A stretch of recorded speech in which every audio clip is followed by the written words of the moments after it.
जैसा कि तुम लोग सब पढ़ चुके हो, लेसन 1 पदार्थ के बारे में था। अब लोग पढ़ेंगे क्या हमारे आसपास के पदार्थ शुद्ध हैं, इसके बारे में पढ़ेंगे। ठीक है, इससे पहले एक बात जानना है, जो आपको रीडिंग करवाया जा रहा है वीडियो के द्वारा, उसके लिए आपको घर से पहले ही से आपको वीडियो देखने से पहले 2 से 3 पेज कम से कम रीडिंग करना है। उसके बाद फिर रीडिंग का वीडियो देखना है, पुनः फिर से रीडिंग करना है। ठीक है, और यह इस तरह से तुम्हारे को ये बात ज्यादा समझ में आएगा। हम लोग देखते हैं क्या हमारे आसपास के पदार्थ शुद्ध हैं। हम कैसे जान सकते हैं कि बाजार से खरीदा हुआ दूध, घी, मक्खन, नमक, मसाला, मिनरल जल या जूस आदि शुद्ध है। देखते हैं, क्या आपने कभी इन खाने वाले पदार्थों के डिब्बों के ऊपर लिखे शुद्ध शब्द पर ध्यान दिया? इसमें लिखा रहता है शुद्ध। एक साधारण व्यक्ति के लिए शुद्ध का अर्थ होता है पदार्थ में कोई मिलावट न हो। हम लोग साधारण व्यक्ति के अनुसार क्या होगा, शुद्ध लिखने का मतलब हुआ हम लोग यह समझ गए कि इसमें कोई मिलावट नहीं है। वैज्ञानिकों के लिए ये सभी वस्तुएं विभिन्न पदार्थों के मिश्रण है। सिर्फ क्या वो समझते वैज्ञानिक की मिश्रण है, अतः शुद्ध नहीं है। उदाहरण के लिए दूध, जल, वसा, प्रोटीन आदि का मिश्रण है। मतलब दूध जो है अगर देखा जाए तो उसमें जल है, वसा है, प्रोटीन है आदि, ये सब चीज मिला के हम लोग बना रहे हैं, इसलिए मिश्रण है। लेकिन जब एक वैज्ञानिक किसी पदार्थ को शुद्ध कहता है, इसका तात्पर्य है कि उस पदार्थ में मौजूद सभी कण समान रासायनिक प्रकृति के हैं। एक शुद्ध पदार्थ एक ही प्रकार के कणों से मिलकर बना होता है। एक शुद्ध पदार्थ क्या होता है, अपने जैसे जितने भी पदार्थ हैं उनसे मिलकर बना होता है। जब हम अपने चारों ओर देखते हैं तो पाते हैं कि सभी पदार्थ 2 या 2 से अधिक शुद्ध अवयवों के मिलने से बने हैं। उदाहरण के लिए समुद्र का जल, खनिज, मिट्टी आदि सभी मिश्रण है। सही बात है, हमारे आसपास जो भी चीज है उसमें सब लग रहा है क्या, वो मिश्रण के रूप में। तो मिश्रण के बारे में पहले जानते हैं कि मिश्रण क्या है। मिश्रण जिसे पदार्थ कहा जाता है, एक या एक से अधिक शुद्ध तत्वों या यौगिक से मिलकर बना होता है। किसी पदार्थ को अन्य प्रकार के तत्वों में भौतिक प्रक्रम द्वारा पृथक नहीं किया सकता। कोई भी पदार्थ अगर मामले में बोला एक या एक से अधिक शुद्ध तत्वों के युग मिलाकर, मतलब आपस में मिलाकर जो बनाते हैं या बना होता है, तो किसी पदार्थ को अन्य प्रकार के तत्वों में मौलिक प्रक्रम द्वारा पृथक मतलब अलग नहीं किया सकता। हम जानते हैं कि जल में घुले हुए सोडियम क्लोराइड को वाष्पीकरण या आसवन विधि द्वारा जल से पृथक किया सकता है। बोला जल में जो घुला हुआ सोडियम क्लोराइड जिसको नमक कहते हैं, उसको हम कैसे अलग कर सकते हैं, वाष्पीकरण के द्वारा। मतलब वाष्प के द्वारा पानी उड़ जाएगा, बचा क्या रह जाएगा, सोडियम क्लोराइड या आसवन विधि। यद्यपि सोडियम क्लोराइड अपने आप में पदार्थ है। सोडियम क्लोराइड क्या अपने आप में पदार्थ है और इसे भौतिक विधि के द्वारा इसके रासायनिक अवयवों में पृथक नहीं किया जाता। सोडियम क्लोराइड को हम लोग अलग अलग 2 भागों में फिर अलग नहीं करते। इस प्रकार चीनी एक पदार्थ है क्योंकि ये एक ही प्रकार का शुद्ध अवयव रखता है और इसका यौगिक समान होता है। इसमें भी चीनी में भी जो है हमारा कई यौगिकों से मिलकर बना होता है, तो इसको भी हम लोग अलग नहीं कर सकते हैं। पेय पदार्थ और मिट्टी के एक समान कण नहीं है। पेय पदार्थ और मिट्टी का जो कण है वो एक समान नहीं है। किसी भी स्रोत से प्राप्त होने वाले किसी एक पदार्थ के अभिलाक्षणिक गुण एक समान होगा। मान लो कोई भी तरह का पदार्थ अगर एक तरह के हैं तो उसको कहेंगे उसका अभिलाक्षणिक गुण एक समान है। इस प्रकार हम कह सकते हैं कि मिश्रण में एक से अधिक पदार्थ होते हैं। मिश्रण में एक से अधिक पदार्थ होते हैं। मिश्रण के प्रकार कितने हैं, अवयवों की प्रकृति के अनुसार विभिन्न प्रकार के मिश्रण का निर्माण होता है। इस तरह मिश्रण के कई प्रकार होते हैं। इस प्रकार हम लोग देख सकते हैं, कह सकते हैं कि मिश्रण के कई प्रकार होते हैं। जिसका यहाँ पे क्रियाकलाप दिया हुआ है, तुमको कुछ पढ़ना है इसमें कुछ क्वेश्चन दिया हुआ है ना। अब लोग पढ़ेंगे या निलंबन और क्लोराइड विलयनों के बारे में पढ़ेंगे। ये हमारा तुम्हारा दिया हुआ है, इसको तुम खुद पढ़ोगे। अब कुछ क्वेश्चन है इसके दोनों आपको बनाना है। अब अगला इसमें पढ़ेंगे विलयन क्या पढ़ेंगे, विलयन क्या। विलयन 2 या 2 से अधिक पदार्थों का समांगी मिश्रण है। विलयन क्या है, 2 या 2 से अधिक पदार्थों का समांगी मिश्रण, मतलब एक जैसा मिलाने वाला चीज रहेगा। तब आप प्रतिदिन बहुत सारे प्रकार के विलयनों को देखते होंगे। नींबू जल, सोडा जल विलयन के उदाहरण। नींबू जल मतलब नींबू भी लिक्विड है, जल भी लिक्विड है। एक समान जल हो गया, समांगी मिश्रण हो गया। सोडा जल भी इसी तरह हो गया। प्राय हम एक विलयन को ऐसे तरल पदार्थ के रूप में विचार करते हैं जिसमें ठोस, द्रव या गैस मिले हो, लेकिन प्रकृति में ठोस विलयन मतलब मिश्र धातु और गैसीय विलयन वायु भी होते हैं। एक विलयन के कणों में समांगिकता होती है। उदाहरण के लिए नींबू जल का स्वाद सदैव समान रहता है। नींबू जल का जो मान लो कि अगर हम नीचे वाला पियेंगे ऊपर वाला पियेंगे तो दोनों समान रहेगा। यह दर्शाता है कि इस विलयन में चीनी और नमक के कण समान रूप में वितरित हैं। अगर हम उसमें नमक चीनी भी डालेंगे तो हमको दिखाई देगा कि सब जगह समान है। किसी विलयन को दो भागों विलायकों और विलय में बांटा जाता है। कोई भी विलयन को दो भाग में बांटा जाता है, एक विलायक और दूसरा विलय। विलयन का वह घटक जिनकी मात्रा दूसरे से अधिक होती है। विलयन का वह घटक जिनकी मात्रा दूसरे से अधिक होती है, जो दूसरे घटक को विलयन में मिलाता है उसे विलायक कहते हैं। मान लो जो दूसरे को मिलाता है, जिस दूसरे घटक को मिलाता है उसको क्या कहते हैं? विलायक। विलयन के वह घटक प्रायः कम मात्रा में होता है जो कि विलायक में घुला होता है उसे विलय कहते हैं। जिस विलायक में घुला होता है उसको क्या कहते हैं? उसका विलय। उदाहरण के लिए मान लो चीनी और जल का विलयन एक तरल घोल में ठोस का उदाहरण है। इसमें चीनी विलय है और जल विलायक है। जिसमें चीनी को घोलते हैं, शरबत बनाएंगे तो जिस चीज में वो घुल जाता है, जिस चीज में घुलेगा उसको विलायक, और जो चीज घुल रहा है उसको क्या कहेंगे? विलायक। ठीक है। तो अब हम लोग पढ़ेंगे यहाँ पे कि विलयन के गुण। विलयन एक समांगी मिश्रण है। विलयन के कण व्यास में 1 नैनोमीटर अपने छोटे आकार के कारण विलयन के कण में गुजर रही प्रकाश की किरण को फैलाते नहीं, इसलिए विलयन में प्रकाश का मार्ग दिखाई नहीं देता है। हम लोग जो छोटे आकार होता है किसी विलयन में ऐसा लगेगा कि उसमें प्रकाश है, तो हम लोग देखते हैं कि प्रकाश उसमें दिखाई देता नहीं है कि उसमें मिला हुआ है। छानने की विधि द्वारा विलयन के कणों को विलयन में से पृथक नहीं किया जा सकता। विलयन को शांत छोड़ देने पर भी विलय के कण नीचे नहीं बैठते, अर्थात विलयन अस्थायी है। मतलब वो एकदम जो पूरा मिल जाएगा तो वो नीचे हमारा उसका घोल कुछ भी नहीं बैठेगा। अगर वो जो चीज नहीं घुलेगा वो चीज बैठ जाएगा। ठीक है। विलयन की सांद्रता। क्रियाकलाप 202 में हमने देखा कि समूह अ और समूह ब के पास एक ही पदार्थ के विभिन्न अभावों के रंगों के विलयन है। हम लोग जानते हैं कि विलयन में पृथक पृथक मात्रा में विलायक और विलय पदार्थ होते हैं।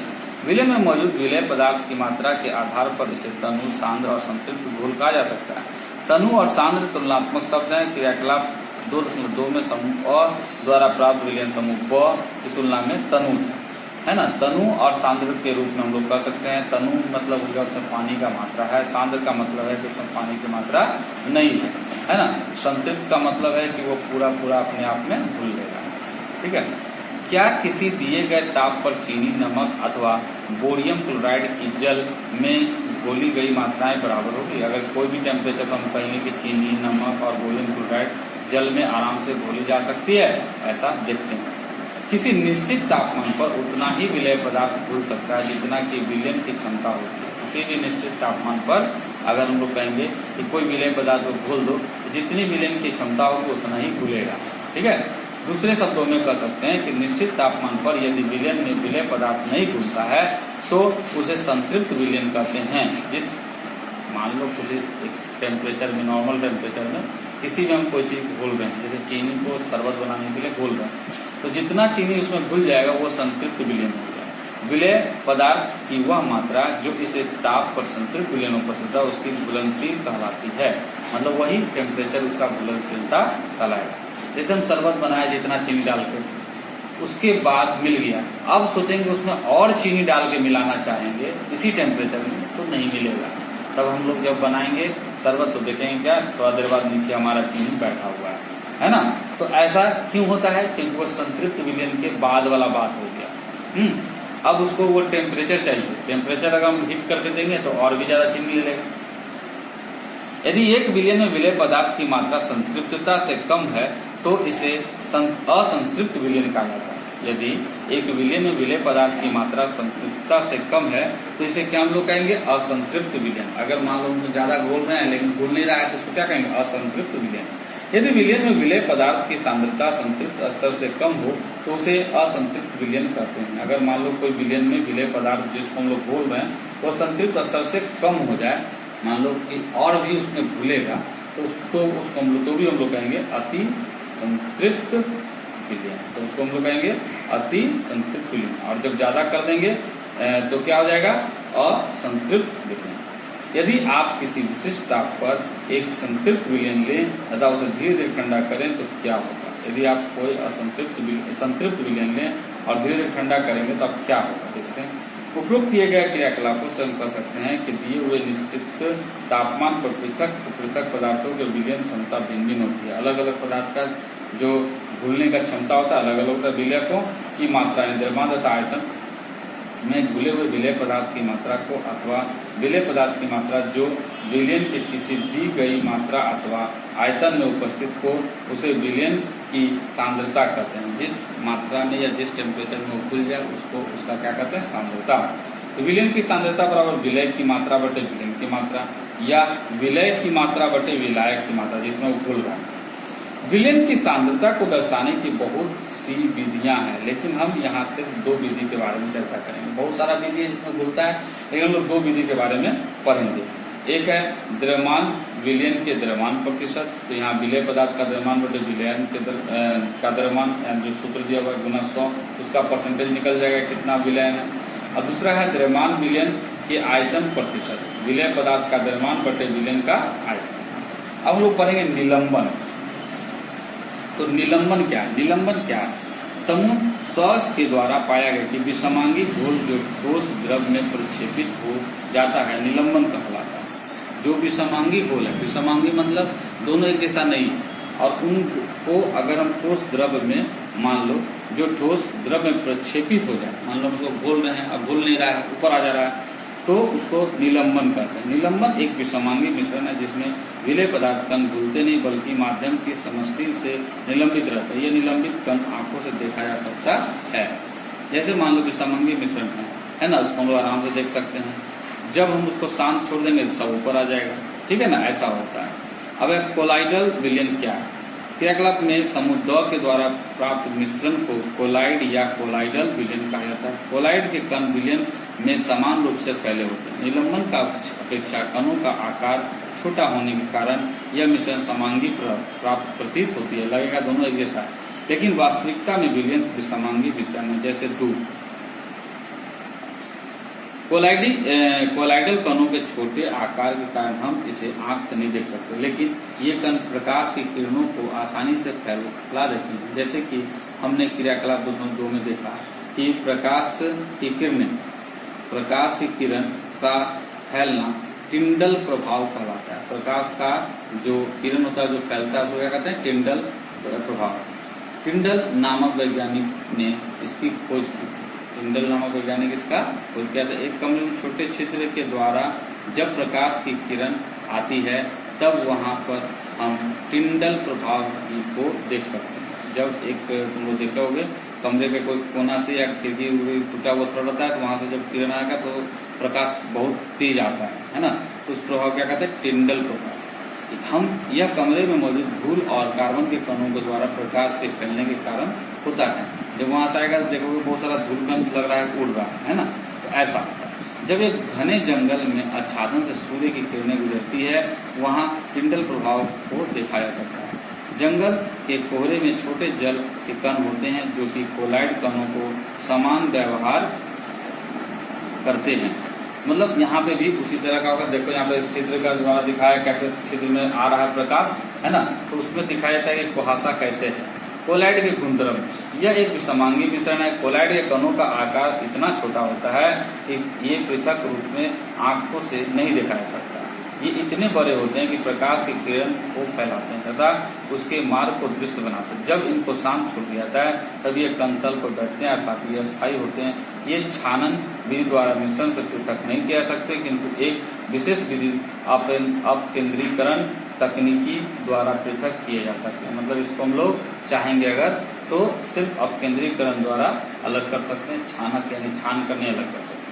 कोलाइडल विलयन परिक्षेपित प्रवासित और परिक्षेपण माध्यम से बनता है। विलय पदार्थ की तरह का घटक या परिक्षिप्त कण जो कि कोलाइडल रूप में रहता है उसे परिक्षिप्त प्रवस्था कहते हैं। तो क्या कहते हैं? परिक्षिप्त प्रवस्था। तथा वह घटक जिसमें परिक्षिप्त प्रवस्था निलंबित रहता है उसे परिक्षेपण माध्यम कहते हैं। कोलाइडल को परिक्षेपण माध्यम यानी ठोस द्रव्य गैस की अवस्था और परिक्षिप्त प्रवस्था के अनुसार वर्गीकृत किया जाता है। इसको सारणी 2.1 में दिखाया गया है।